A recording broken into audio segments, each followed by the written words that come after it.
Déjà sur le plan purement professionnel, ça leur apporte des compétences. Voilà, les compétences, quand je disais faire leur mue technique, et ça leur permet d'acquérir une certaine légitimité dans leur rôle de chef plus tard. Ensuite, comme je l'ai dit, la mission Jeanne d'Arc, c'est 5 mois de déploiement, donc c'est loin longtemps en équipage. Donc là, sur l'aspect comportemental, mais ça leur permet de travailler sur la force morale, ça leur permet de couper un petit peu avec peut-être le cocon ou le cordon familial qu'ils avaient encore lors de leurs années d'école sur l'école navale. Voilà. Là, ils changent quand même de paradigme et ça leur apporte ça, développer, travailler leur force morale, prendre confiance en eux, développer leur combativité, leur courage. Voilà. C'est tout ça que ça doit leur inculquer un petit peu la mission Jeanne d'Arc. Bienvenue dans Défense Zone, podcast qui traite des questions de défense et de sécurité à travers des entretiens avec des experts du secteur. Cette semaine, nous embarquons sur le porte-hélicoptère amphibie Mistral afin de nous entretenir avec son pacha, le capitaine de vaisseau Alexis Müller. Passé par les commandos marines, l'officier a également commandé une frégate type Lafayette avant de prendre le commandement du Mistral en juillet 2020. A noter que cet épisode fait partie d'une mini-série exclusive de 9 épisodes sur la mission Jeanne d'Arc de la Marine nationale et ils sont uniquement réservés aux abonnés de notre espace Premium. Pour y avoir accès, rendez-vous sur notre site internet défense-zone.com et cliquez sur l'onglet Premium en haut à droite. Une fois abonné, vous aurez accès à tout notre contenu exclusif, les archives numériques de notre magazine et vous recevrez également les prochains numéros de la version papier directement dans votre boîte aux lettres. Nous vous souhaitons une bonne écoute. Bonjour commandant, est-ce que vous pouvez vous présenter ? Bonjour, écoutez, je suis le capitaine de vaisseau Alexis Müller, je suis le commandant du porte-hélicoptère amphibie Mistral et pour cette année 2022, je suis également le commandant de la mission du groupe Jeanne d'Arc. Le groupe amphibie Jeanne d'Arc qui comprend le porte-hélicoptère amphibie Mistral et la frégate légère type Lafayette Courbet. D'accord. Les objectifs de la mission, c'est quoi ? Alors, les objectifs de la mission, en fait, la mission Jeanne d'Arc est assez singulière parce qu'il y a deux gros objectifs. Il y a un premier objectif qui est la formation des futurs officiers de marine, des futurs chefs de la marine de demain. Là, actuellement, on en a 160 à bord. Donc voilà, objectif de formation. C'est une école de formation d'excellence où on leur donne le volet pratique parce qu'ils sortent globalement de l'école navale où ils ont eu 2 années essentiellement académiques. Et là, c'est vraiment la pratique, l'application. Donc moi, ce que je dis, je m'efforce à faire leur mue à la fois technique et comportementale. Technique pour que justement, ils sachent se servir des équipements modernes qui sont à bord des bateaux, qu'ils en connaissent le détail, qu'ils puissent les utiliser dans toutes leurs fonctionnalités, mais aussi en mode dégradé, parce que combattre demain, c'est potentiellement prendre des coups, avoir des systèmes qui fonctionnent moins ou l'ennemi qui nous dénie certaines capacités. Donc c'est pouvoir aussi utiliser ces équipements en mode dégradé. Et puis leur mue comportementale, c'est véritablement pour en faire des chefs, pour qu'ils quittent un petit peu leur costume un petit peu d'étudiants sur les bancs de l'école et que demain, ça soit des warriors de la mer, comme je dis, qui puissent prendre en compte leur service, leur secteur, plus tard commander leur bateau et inculquer une force morale à la fois pour eux-mêmes, mais aussi au niveau du collectif de leur service ou de leur secteur. Voilà.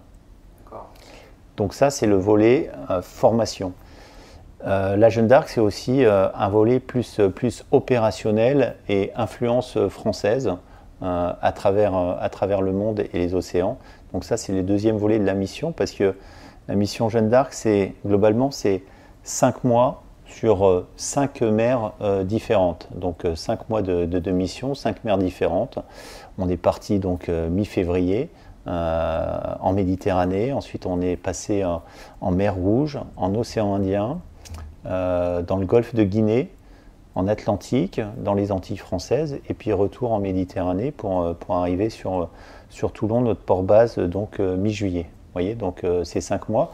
Et à travers tout ce cheminement, vous voyez bien que par rapport à la géopolitique actuelle, on est quand même sur des zones maritimes qui sont denses, où il se passe des choses, où il y a des intérêts français à défendre potentiellement, où il y a des alliances, des partenariats à entretenir pour possiblement des conflictualités de demain.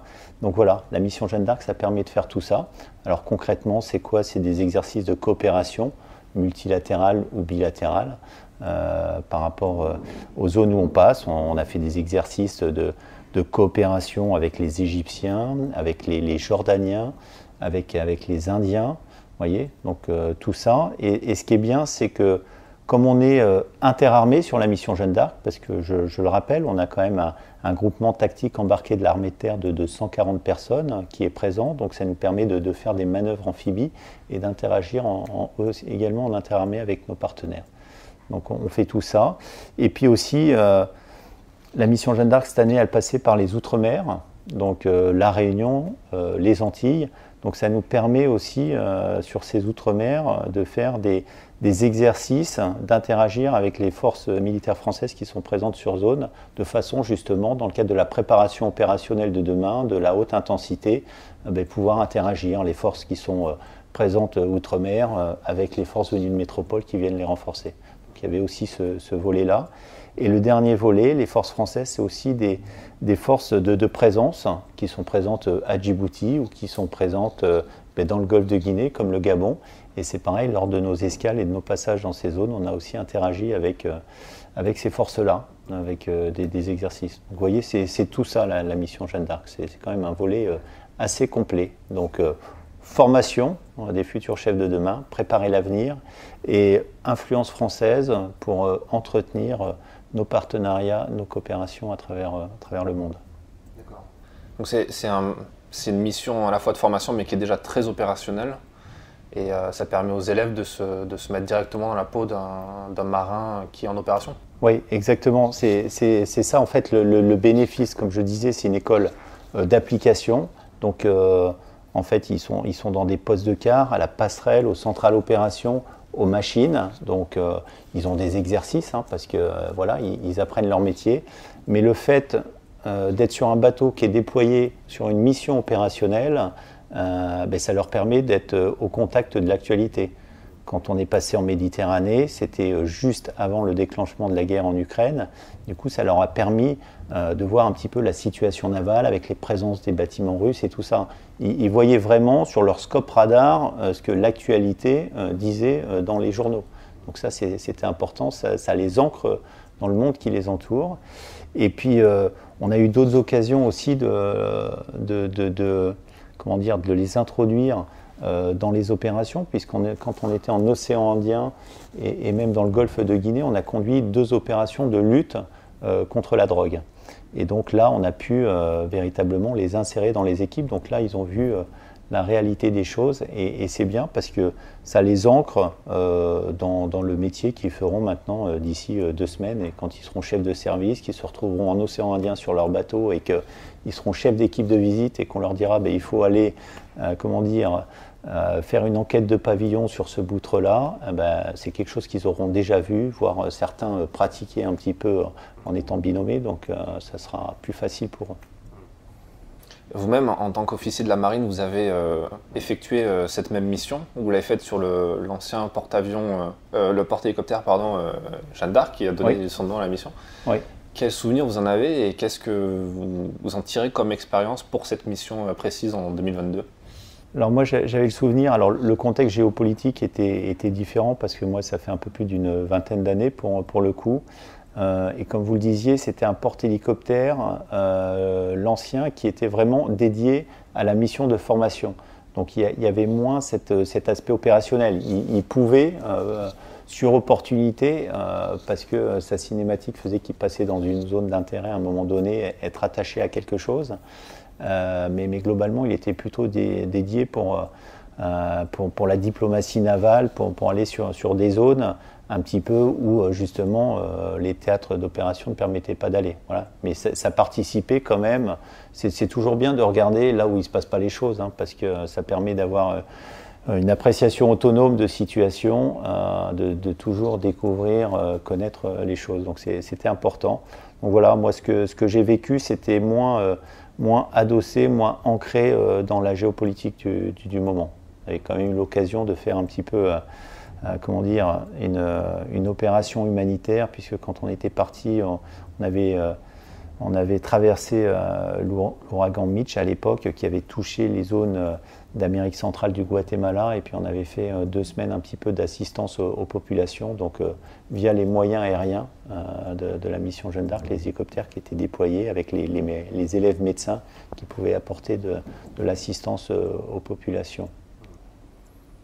Mais je dirais maintenant, la mission Jeanne d'Arc, elle est plus ancrée dans l'actualité. Il y a plus d'opportunités opérationnelles qui sont offertes lors de cette mission Jeanne d'Arc parce que la cinématique qui est définie, elle est quand même définie sur des zones soit d'intérêt français, soit en connaissance anticipation. On peut aller voir ce qui se passe dans les zones. Vous voyez, là, typiquement l'année dernière, sur la Jeanne 2021, sa cinématique, globalement, c'était en Indo-Pacifique, parce que la France, puissance d'équilibre, 3e voie, on veut montrer le pavillon et s'inscrire aussi, dans les coopérations et dans le partenariat de la zone. C'est une façon aussi de renforcer les liens entre l'armée de terre et la marine, le fait d'avoir un GTE embarqué, un groupe tactique embarqué du 3e RIMA et d'autres régiments. Oui, ça renforce, in fine, ça renforce les liens entre la marine et l'armée de terre. Ça permet d'acculturer l'armée de terre à la marine, parce que dans des opérations de demain, quand on voit un peu la répartition des populations le long des franges littorales, on peut se douter que globalement, l'un des modes d'action, ça sera venir par la mer. Donc pour produire des effets au sol, il faut bien être mis en place par la mer, donc des opérations de la mer vers la terre, donc ça c'est important dans ce binomage-là. Et puis c'est important, au-delà de la relation purement marine-armée-terre, c'est travailler les 3 armées, marine, armée-terre et armée de l'air, en interarmée, parce que demain les opérations haute intensité notamment se feront en interarmée. Donc plus on s'entraîne en interarmée, mieux c'est. Donc là c'est vrai que ça avait du sens de bout en bout d'être en interarmée. Donc marine et puis le groupe tactique embarqué avec des exercices quasiment à toutes les escales. Et puis de temps en temps on était vraiment le volet interarmé puisqu'il y avait des hélicoptères de l'armée de l'air et de l'espace qui interagissaient aussi avec nous quand on est passé à Djibouti, avec les fameuses forces de présence françaises à Djibouti, et quand on est passé aussi au large de la Guyane, où il y a des hélicoptères de l'armée de l'air et de l'espace qui sont venus s'entraîner sur le bateau justement pour conserver leur capacité. Et il y a même un hélicoptère qui est parti avec nous pour aller jusqu'à l'exercice Caraïbes 22 aux Antilles. D'accord. Pour revenir sur votre mission à vous, votre Jeanne d'Arc à vous, qu'est-ce que ça vous a apporté dans votre carrière quand vous êtes passé par les commandos marines, par l'école de guerre, qu'est-ce que ça vous a apporté concrètement et qu'est-ce que ça va apporter à cette jeune génération de futurs officiers? Alors, ça apporte plusieurs choses. Déjà, sur le plan purement professionnel, ça leur apporte des compétences. Voilà, les compétences, quand je disais faire leur mue technique, donc ça leur apporte des compétences et ça leur permet d'acquérir une certaine légitimité dans leur rôle de chef plus tard. Ensuite, comme je l'ai dit, la mission Jeanne d'Arc, c'est 5 mois de déploiement, donc c'est longtemps en équipage. Donc là, sur l'aspect comportemental, donc la 2e mue que j'envisageais, mais ça leur permet de travailler sur la force morale, ça leur permet de couper un petit peu avec peut-être le cocon ou le cordon familial qu'ils avaient encore lors de leurs années d'école sur l'école navale. Voilà, là, ils changent quand même de paradigme et ça leur apporte ça, développer, travailler leur force morale, prendre confiance en eux, développer leur combativité, leur courage. Voilà, c'est tout ça que ça doit leur inculquer un petit peu la mission Jeanne d'Arc. Cette mission, c'est une école de la mer pour eux. C'est aussi une école de management, quelque part, ou plutôt parlant de commandement, pas de management, puisque c'est plus réservé aux civils peut-être. Quoique, est-ce que vous considérez que le management, c'est du commandement?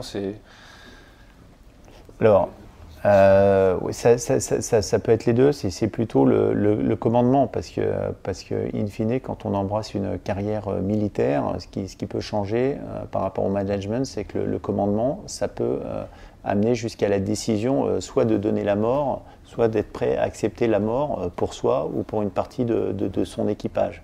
Donc c'est là que commander peut changer sûrement avec manager. Voilà. Commander, c'est trois choses. Hein. C'est pouvoir convaincre, apprécier son personnel et de temps en temps le contraindre sur les missions. Et in fine, contraindre les gens pour aller donner la mort ou alors recevoir la mort. Donc c'est important et je pense que lors de cette mission Jeanne d'Arc, effectivement, ils ont des cours de leadership pour leur apprendre ça. Alors c'est que le début d'un cheminement, hein. Ils ne vont pas tout apprendre sur la mission Jeanne d'Arc, mais à travers ce qu'ils vivent, aussi bien en équipage, avec l'esprit d'équipage, en étant insérés sur les bateaux, mais aussi l'esprit de promotion qu'ils font vivre. Ils apprennent un petit peu tout ce sentiment-là. Ils apprennent à développer leur force morale. Je pense qu'il doit y avoir un cheminement intérieur. Hein. Voilà. Chacun trouve ses ressources différemment, en regardant vraiment trois domaines particuliers pour construire sa force morale. Je pense déjà le physique, donc la possibilité de se renforcer physiquement, de tester ses limites. Et ça, ils peuvent le faire parce que quand ils font des quarts de nuit et tout ça, qui sont sollicités, ben, ils testent leurs limites. Ils testent leurs limites d'endurance, partir 5 mois. Ils peuvent faire des épreuves sportives aussi sur le pont d'envol, donc ils testent leurs limites.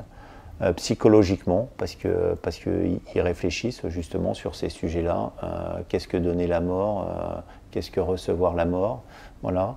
Et puis ensuite, plus individuel et personnel, ben, l'aspect cultuel ou spirituel que chacun doit développer aussi, parce que je pense que ça fait partie des forces morales. Sur le bateau, on vous donne le surnom de Pacha. C'est vous qui êtes le commandant du navire et du groupe. À quoi ça correspond comme responsabilité, concrètement ? Ben, la responsabilité, on dit que globalement, le commandant, le Pacha sur le bateau, c'est après Dieu, c'est le premier maître après Dieu.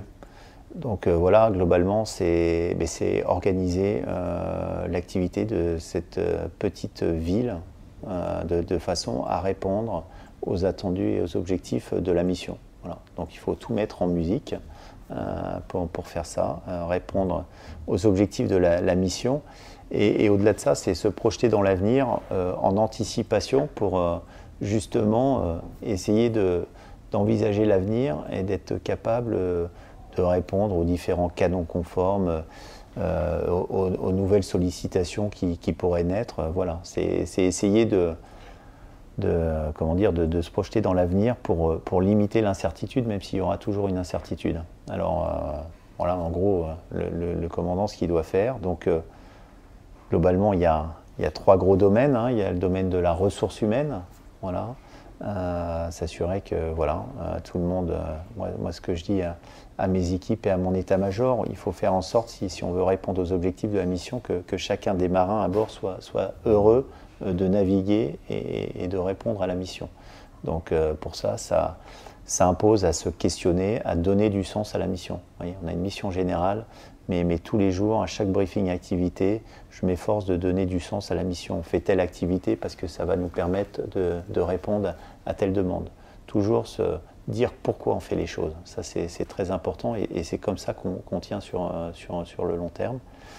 Donc les RH, ensuite toute la partie opérationnelle, activité. Donc ça, il faut que ça réponde aux objectifs de la mission.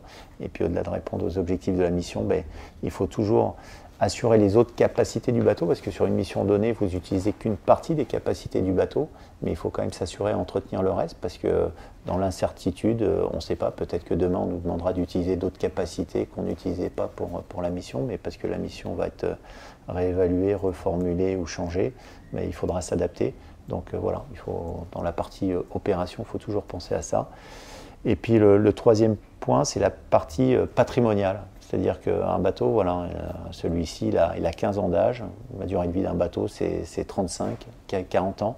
Donc il faut s'assurer que le patrimoine il puisse durer. Donc voilà, il faut l'entretenir, Voilà, il faut travailler à la fois, c'est ce qu'on appelle sur les bateaux, c'est des inspections de tranches. Hein, c'est le commandant qui va visiter une zone du bateau, des locaux, on lui présente les locaux, les difficultés, les travaux qu'on a fait pour rénover, entretenir les choses. Donc voilà, ça ça peut paraître faire partie du spectacle, mais c'est nécessaire parce que comme ça assure les gens quand même à présenter régulièrement au commandant les locaux dans de bonnes conditions, et comme ça assure que le patrimoine est entretenu et qu'on se projette dans l'avenir pour assurer la pérennité. Donc c'est ça. C'est aussi travailler un petit peu sur la partie modernité, sur tout ce qui est maintenance prédictive et analyse prédictive pour les machines, parce qu'on a de plus en plus de machines avec des automates, donc c'est savoir analyser les données pour envisager les pannes et faire en sorte qu'elles ne se produisent pas et faire en sorte que le patrimoine vieillisse bien. Voyez. Donc c'est ces trois grands domaines. Et pour faire tout ça, bien sûr, le commandant est pas seul. Hein. Il a un état-major autour de lui qui est son filet de sécurité et puis qui l'aide à porter l'ensemble des sujets. Et puis au-delà de l'état-major, il y a d'autres officiers qu'on appelle les chefs de service, hein, qui dans leurs services respectifs vont porter aussi cette bonne parole et vont décliner le sens général donné par le commandant pour que ça touche plus particulièrement le personnel de chacun des services. Et puis dans les services, vous avez des cadres de proximité. Vous voyez, c'est un peu une pyramide, mais chacun doit jouer son rôle pour que, in fine, encore une fois, chaque marin, que ce soit du quartier-maître ou au commandant, soit heureux de naviguer et de remplir sa mission. Donc c'est pas facile tous les jours, hein. C'est comme à la maison, dans une famille, dans un couple, il peut y avoir des hauts et des bas, mais il peut y avoir des tensions, mais justement, cette patte humaine, il faut savoir l'accepter, la sentir. Voilà, c'est pour ça que quand je disais à un moment, un chef, ça doit savoir convaincre, apprécier et voire contraindre. Mais dans convaincre et apprécier, ce que je dis à mes officiers, il faut aller sur le terrain, il faut connaître votre personnel pour justement connaître sa sensibilité et puis savoir comment donner le sens pour faire en sorte qu'il adhère à la cause. Et ça, c'est vraiment bien, en occupant le terrain qu'on y arrive, parce que vous avez dû voir que sur le bateau, on a une trentaine de spécialités en fait. C'est un peu une spécificité de la marine, et sur les bateaux en particulier, ça va du mécanicien qui s'occupe de ses moteurs, au boulanger ou au cuisinier qui prépare à manger pour les 600 personnes, au chef du quart et au radariste qui s'assure que la navigation est bien, en passant par le central opération qui s'assure qu'il n'y ait pas de pistes un peu dangereuses autour de nous, et en passant par les transmissions, ceux qui gèrent nos ordinateurs. Donc vous voyez, et chacun ne vient pas forcément chercher la même chose avec la même motivation. Donc d'où l'importance de bien connaître son personnel pour savoir comment le motiver et le tirer justement vers cet objectif commun qui est de remplir la mission. Donc, mais c'est ça, c'est ce que je dis, et c'est encore plus marqué sur la mission Jeanne d'Arc, parce qu'encore une fois on parle longtemps, mais c'est une aventure humaine très, très, très sympathique. En tout cas, moi c'est ce que j'aime bien dans ce job-là, parce que au final, hein, quand il y aura un engagement demain, certes on a des équipements techniques et tout ça, mais le premier système d'armes, c'est l'homme qui est derrière. Pour se servir d'un équipement technique, c'est un homme. Donc voilà, et l'homme derrière, quand viendra le jour J, il faudra qu'il soit pleinement concentré sur sa mission, qu'il sache détecter les choses, qu'il sache faire les tâches qu'on lui a apprises à travers les mécanisations, les entraînements réguliers et ainsi de suite. Mais voilà, mais c'est bien l'homme, donc c'est là-dessus qu'il faut travailler en première partie. Ouais, la question de ressources humaines. Dans le podcast, on a reçu pas mal de chefs de corps dans l'armée de terre. C'est un petit peu l'équivalent peut-être pour vous en termes de responsabilité. Oui, c'est ça, oui. Je leur posais souvent la question de comment, s'ils avaient des conseils à donner à des gens qui sont dans la position de devoir manager une équipe, gérer une équipe, parce que c'est pas rien quand même d'avoir autant de personnes sous son commandement et d'être responsable d'eux. Après, vous avez votre vie de famille à gérer aussi, et puis en plus là c'est particulier, vous êtes sur un navire pendant plusieurs mois. Comment on fait concrètement? Comment vous vous organisez pour rester concentré et pas subir la pression que vous avez? Déjà, on n'y arrive pas du jour au lendemain. On n'est pas du jour au lendemain commandant. On a tout un parcours initiatique, un parcours qualifiant, avec des étapes et des sélections à franchir, donc, qui permettent justement, avec l'expérience, de progresser dans ce domaine-là. Il y a plusieurs choses, comme je disais. Le commandant, il n'est pas seul, il y a son état-major. Donc, il faut savoir utiliser les compétences de son état-major et dispatcher le travail pour justement garder un petit peu de hauteur, pour pouvoir justement réapprécier la situation et puis justement sortir un petit peu de la masse pour échapper un petit peu à cette pression. Je pense qu'il faut arriver quand on est commandant, en fait, globalement les tableaux de commandement qui vous désignent tombent 6 mois à l'avance. Donc ça laisse du temps pour se préparer et je pense qu'il faut s'y préparer. Quand on arrive commandant, c'est ce que je disais aux officiers élèves, quand ils vont arriver chefs de service, maintenant qu'ils ont leur spécialité, leurs affectations, il faut qu'ils s'y préparent. Il faut arriver avec un projet, avec une vision. Il faut qu'ils aient déjà réfléchi, qu'est-ce que je veux faire de mon temps de commandement, qu'est-ce que je veux faire pour le bateau quand je serai commandant, qu'est-ce que je veux faire quand je serai chef de service avec mon service, voilà, qu'est-ce que je me fixe comme objectif. Donc il faut y réfléchir. Moi j'ai pris un trigramme, c'est CCM, parce que ça veut dire déjà Cessal Mistral, que vous avez déjà dû entendre, voilà, c'est un peu le leitmotiv. Et puis CCM pour combativité, cohésion, modernité. Voilà, on trouve un petit peu les grandes phases et comment j'ai voulu marquer mon commandement. Donc voilà, il faut arriver avec un projet. Et au-delà du projet, il faut savoir convaincre les gens. Donc pour convaincre les gens, encore une fois, il faut aller sur le terrain pour les connaître, les rencontrer et tout ça. Moi, comme je vous dis, mon état-major fait tourner le bateau. Moi, j'essaye de prendre de la hauteur. Et mon quotidien, c'est quoi? C'est m'assurer que l'entraînement est bien fait. Donc, je participe aux entraînements. Mais aussi, je me balade dans le bateau. Je vais à la rencontre des gens pour savoir comment ça se passe, comment ça s'est passé l'entraînement, comment vont les gens. Est-ce que la dernière escale s'est bien passée? Voilà, comment ils se projettent sur le prochain exercice? Est-ce qu'ils ont bien compris l'activité qui va avoir lieu dans la semaine qui vient sur la traversée?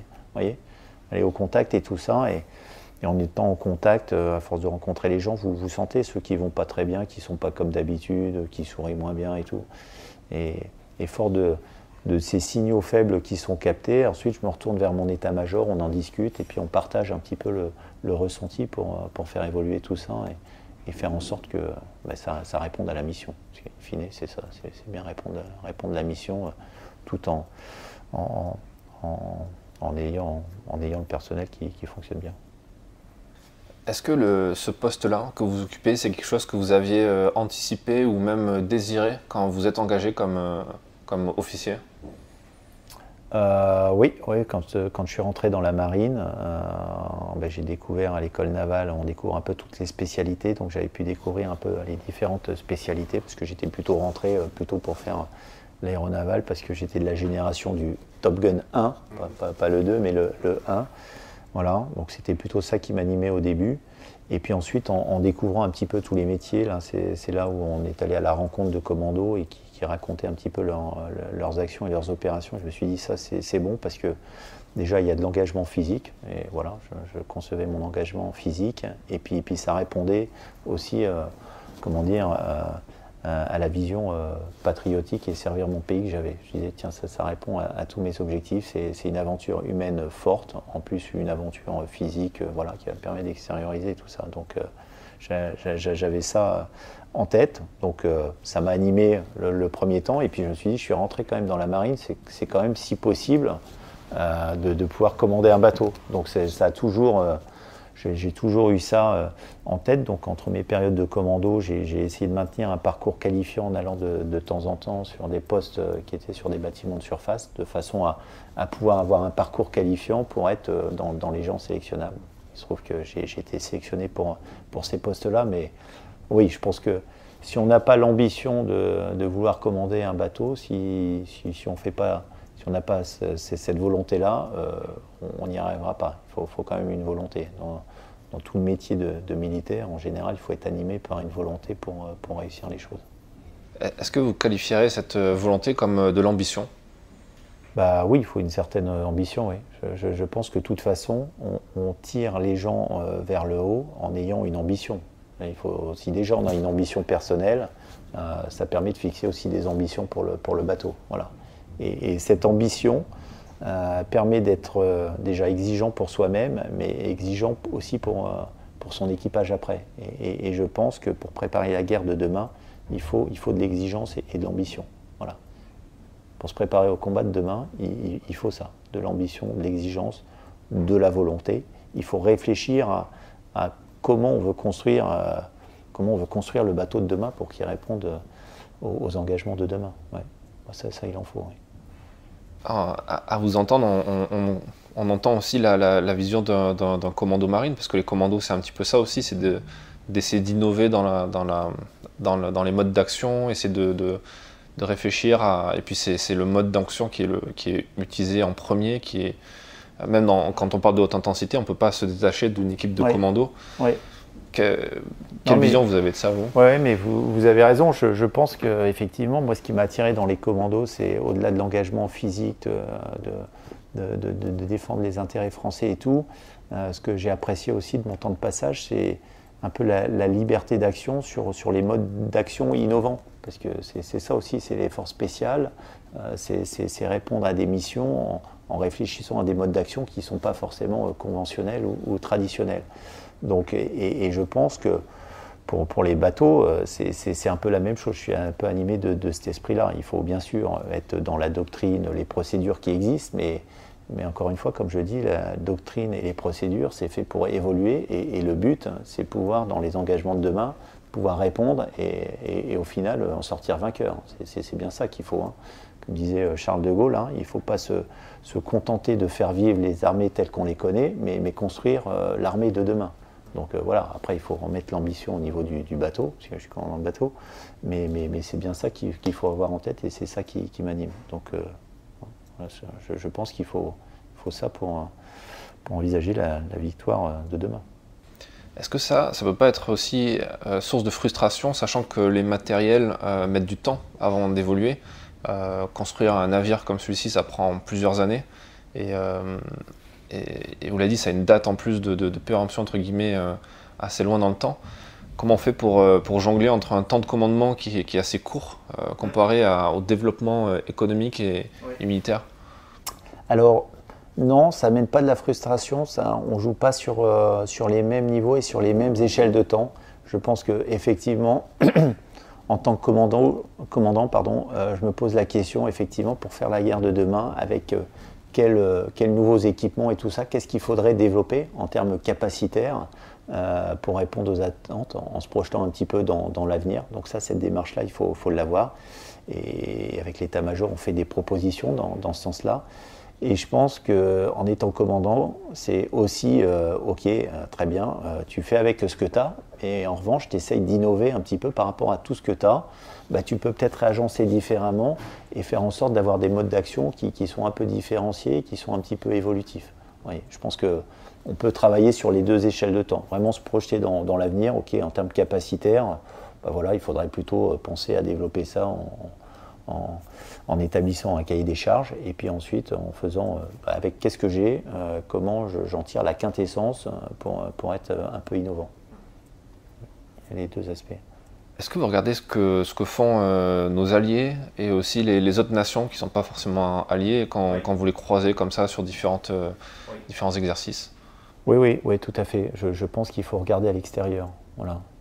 Comme quand on est dans le privé, on regarde ce que font les autres boîtes à côté. Si on veut rester sur le marché, je pense que voilà, il ne faut pas avancer tout seul dans sa ligne d'eau et puis rester sur les doctrines, les procédures qu'on a, mais toujours se poser la question, mais tiens, comment ils font les autres à côté et pas effectivement regarder que dans le bloc occidental, mais si on a la possibilité de voir comment font les autres. Ça, je pense qu'effectivement, c'est important et c'est ce que je dis à chaque fois, j'encourage mes équipes à regarder, ne serait-ce que chacun à son niveau, mais quand on fait un exercice, ok, on fait comme ça sur le bateau, mais comment font les autres bateaux du même type? Est-ce qu'on a partagé? Est-ce que vous êtes sûr, vous, entre chefs de service, vous avez bien échangé? Est-ce qu'on a pris le bon chez l'un pour essayer de le réinvestir chez nous? Voyez, donc ça commence déjà par là.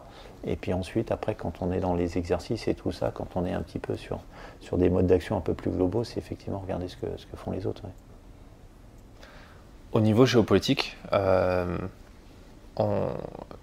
quelle est votre vision, vous, sur le long terme, sur comment vous appréhendez un petit peu le monde de demain en tant que commandant d'un navire comme celui-ci? Écoutez, alors je vais rester dans ma partie, mais moi, de ce que je peux observer, je suis parti en mission mi-février, et globalement, 10 jours après, il y avait une guerre qui se déclenchait en Europe. Donc ça, c'était bien pour les officiers élèves, pour leur apprendre, ben voilà, quand on leur parle d'incertitude, du brouillard de la guerre et tout ça, de ce qu'on ne sait pas ce qui va se passer demain, ben je trouve que c'était un bon exemple parce que tout le monde n'avait pas forcément l'idée que la guerre allait se déclencher aussi rapidement. Donc voilà. Donc du coup, qu'est-ce que ça m'inspire? Ça m'inspire de l'incertitude, que le monde peut changer. Ce qui est vrai un jour peut être différent le lendemain, parce qu'il peut y avoir des alliances de circonstances qui se créent, des choses qui évoluent. Donc en tant que commandant de bateau, ben, je dois m'assurer à préparer mon équipage à cette incertitude, à les préparer à l'engagement de demain qui potentiellement arrivera, on ne sait pas quand, mais qui arrivera. Donc ça, il faut préparer. Il faut préparer, comment dire, l'esprit à ça. Donc ça passe par la force morale. Donc les chefs nous y aident bien, hein, parce que si vous suivez l'actualité défense, vous voyez que le chef d'état-major des armées, le chef d'état-major de la marine, voilà, c'est un peu des discours qui tiennent, hein, qui disent que voilà, tous les pays se renforcent sur le plan militaire, qu'il faut se préparer à l'affrontement de demain, il faut se préparer à la haute intensité, il faut développer sa force morale, il faut préparer les équipages à ça, à travailler dans l'incertitude. Donc voilà, on s'appuie là-dessus pour travailler la force morale de l'équipage, et au-delà de ça, travailler aussi les entraînements, mécaniser de plus en plus les choses et en s'approchant de plus en plus près de la réalité. Alors venant des commandos, c'est quelque chose qu'on connaît plus facilement, mais sur un bateau, s'approcher plus de la réalité, ça veut dire utiliser plus souvent les munitions un peu spécifiques, un peu complexes et tout ça, les utiliser dans des scénarios d'exercice qui sont où la sécurité est présente, mais on va quand même plus loin en termes de sécurité, on s'autorise plus de choses. Donc voilà, il faut travailler ces mentalités-là de façon à utiliser ces armes comme on les utiliserait réellement dans un combat. Donc voilà, il y a tout ça qui se met en place. Et puis interagir, ce que dit le chef d'état-major des armées, hein, il n'y a pas que le monde physique qui existe, hein, il y a le monde des perceptions. Donc ça, c'est aussi un pan qu'il faut développer. Voilà. On a la posture physique, mais on a la posture des perceptions. Comment on fait valoir notre posture, quelle influence on donne, quelle empreinte numérique on laisse sur ces espaces communs que sont le cyber, voire le spatial. Donc il faut aussi travailler en ayant tout ça en tête. Donc c'est intéressant. Il faut aussi plonger sur la tactique, il faut éduquer aussi nos personnels. Hein. Quand je parle d'empreinte numérique et tout ça, on sait que nos générations sont en permanence sur les réseaux sociaux, donc voilà, il faut préparer les équipages, comment on gère ça par rapport à la sécurité opérationnelle. Donc vous voyez, il y a toute une partie d'éducation qui se fait sur ces domaines-là. Voilà un peu comment on se prépare et comment je vois les choses. Il faut se préparer sur la posture physique et aussi la posture informationnelle. Et au niveau des équipages, c'est important de les éduquer. Vous avez parlé de cette génération qui est de plus en plus dépendante aux réseaux sociaux, à tous ces phénomènes-là, aux smartphones, etc. Bon, vous êtes un peu préservé sur un navire où il n'y a plus de connexion, donc c'est assez simple à gérer. Mais c'est aussi une génération qui n'a pas forcément connu, qui n'a pas connu la guerre, qui commence à découvrir ce conflit qui arrive en Europe. Il y a un phénomène aussi, je ne sais pas si vous avez pu le percevoir, mais au moment justement de cette attaque russe, il y a des messages dans des groupes de militaires sur Facebook, sur Instagram, de gens qui commençaient à réfléchir en se disant est-ce que j'ai fait le bon choix de m'engager, parce que mine de rien ça fait un peu peur.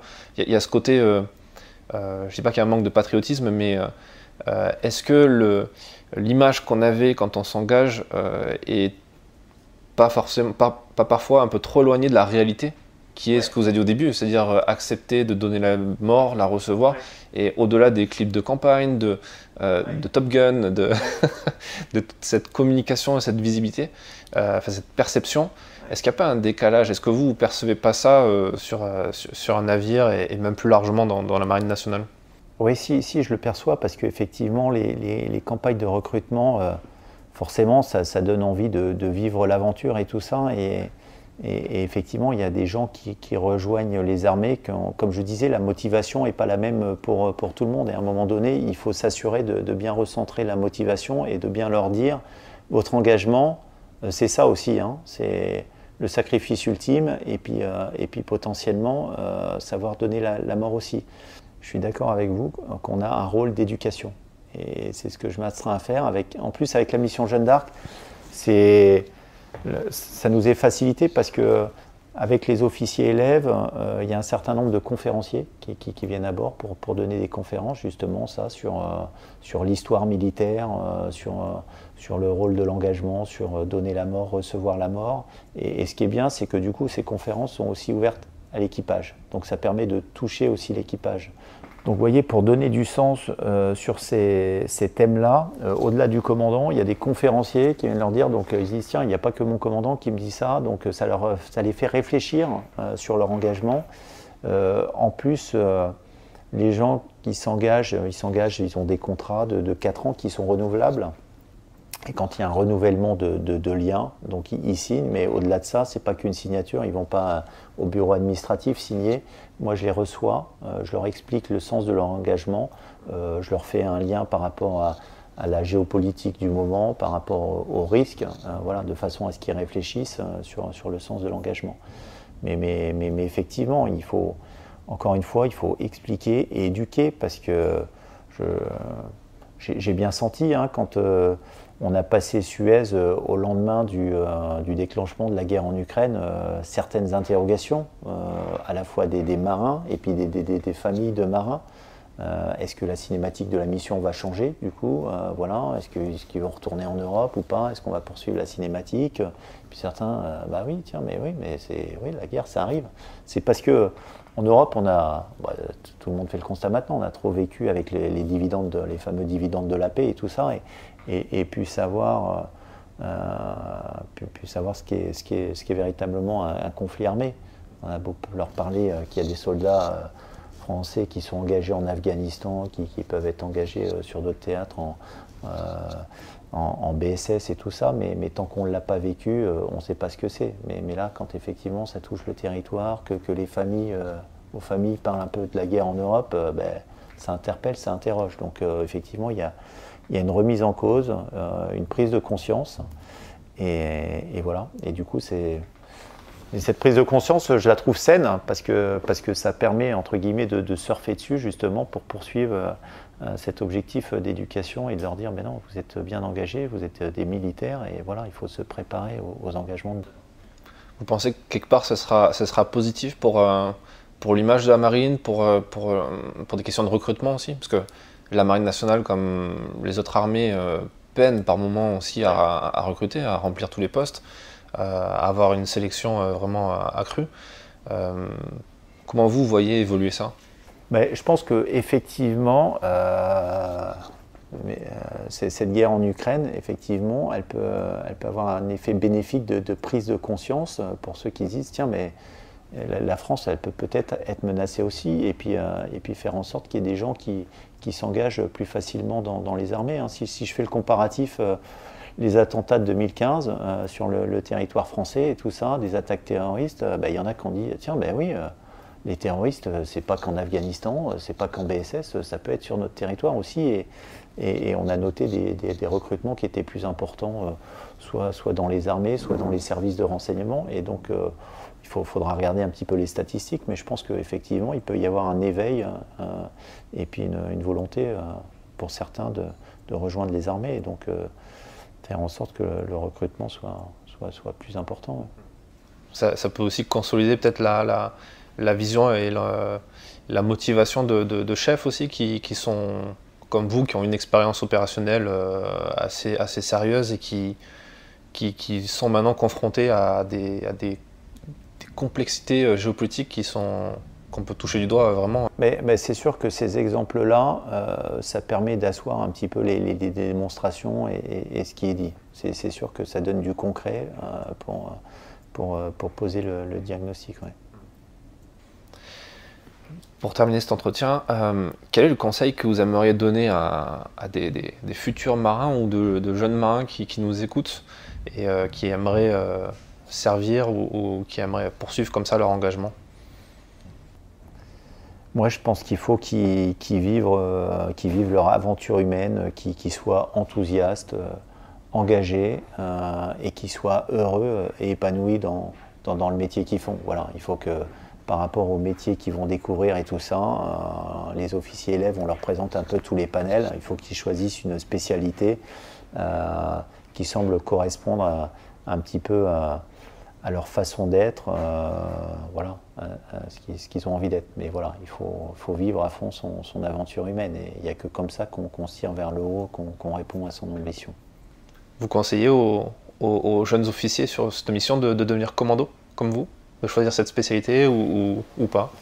Ouais, je fais pas de prosélytisme, non, mais je pense que ceux qui veulent faire commando, effectivement, je me suis entretenu avec eux, je leur ai dit ce qu'était le métier de commando, je leur ai dit aussi comment il fallait être, voilà, qu'ils aient tous les éléments en main pour décider par eux-mêmes, mais je les pousse pas forcément à faire commando parce que dans la marine, en fait, il y a tellement de métiers différents et la possibilité au cours de sa carrière de passer d'une chose à l'autre qui est assez importante. Donc voilà, qu'ils soient guidés un petit peu par ce qu'ils veulent faire et puis ça se passera très bien, ils seront épanouis et le but c'est d'avoir des officiers qui soient épanouis pour qu'ils puissent donner le peps et la patate à leurs équipes pour que sur les engagements de demain, on puisse y répondre comme il faut.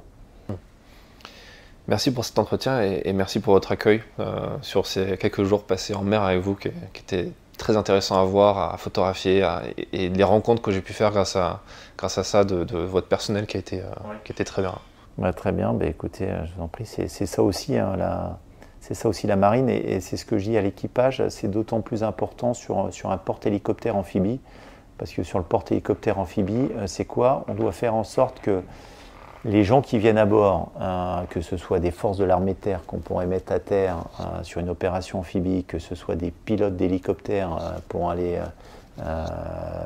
faire des actions à terre, que ce soit un état-major qui conduit une force à la mer, que ce soit des médecins qui soient en mesure d'exécuter des actes chirurgicaux. Voilà, il faut qu'on accueille toute cette population pour les mettre dans de bonnes conditions pour qu'ils puissent produire leurs effets. C'est ça en fait la base du bateau. Donc c'est pour ça aussi que les gens sont accueillants et tournés vers les autres. Mais c'est véritablement ça qu'on doit savoir faire parce que, encore une fois, le panel de mission d'un porte-hélicoptère amphibie, ça va du temps de paix à ce que j'appelle l'amphibie humanitaire, ce qu'on a un peu travaillé comme thématique pendant cette mission Jeanne d'Arc, c'est-à-dire avec le changement climatique, il y a des cyclones qui sont de plus en plus violents. Dans les outre-mer français, ça arrive, il peut y en avoir à La Réunion, il y a eu Irma en 2017 sur les Antilles françaises, donc il faut qu'on soit capable d'apporter de l'assistance aux populations. C'est ce qu'on a travaillé un peu sur les thématiques, aussi bien en océan Indien qu'aux Antilles avec Caraïbes 22 pour préparer leur période cyclonique. Voilà, il faut qu'on puisse faire de l'assistance aux populations avec tous nos moyens. Ça peut être aussi sur des zones de crise, comme ça a été le cas en 2006 au Liban, là, quand l'armée israélienne et le Hezbollah ont commencé un petit peu à s'affronter et qu'il a fallu évacuer les ressortissants français, puisque la sécurité n'était plus garantie. Donc le Mistral y est allé pour faire des évacuations de ressortissants, participer aux évacuations de ressortissants. Donc ça, c'est aussi un rôle du bâtiment. Et là, on retrouve encore la fonction accueil, savoir accueillir des ressortissants et puis bien les accompagner dans une période où ils sont un petit peu traumatisés, pour qu'ils puissent retourner vers la métropole. Et puis ensuite, c'est sur un temps de guerre, un temps d'engagement, pouvoir soit être en mesure de supporter des strikes d'hélicoptères qui vont faire des frappes sur la frange côtière, comme ça a été le cas en Libye avec Harmattan, l'opération Harmattan en 2011, ou alors ça peut être sur l'hypothèse haute, voire haute intensité, un débarquement amphibie, et puis là on utilise toutes les capacités du bateau. Vous voyez, on sait répondre un petit peu à tout, aussi bien dans les différents temps, les temps de la coopération, les temps de compétition, de contestation et voire d'affrontement. On a tout volé, volé, très large. et donc il faut qu'on soit en mesure de répondre à tout ça. Et ça m'a fait plaisir de vous avoir, et puis c'est bien que vous puissiez parler de la marine et puis des différentes capacités, et puis surtout en partant de la base, c'est-à-dire de la formation pour faire grandir les gens de façon à pouvoir répondre aux ambitions françaises. Voilà. Et merci encore. Merci. Merci d'avoir écouté cet épisode jusqu'au bout. S'il vous a plu, n'hésitez pas à écouter les autres et à parler de ce podcast autour de vous.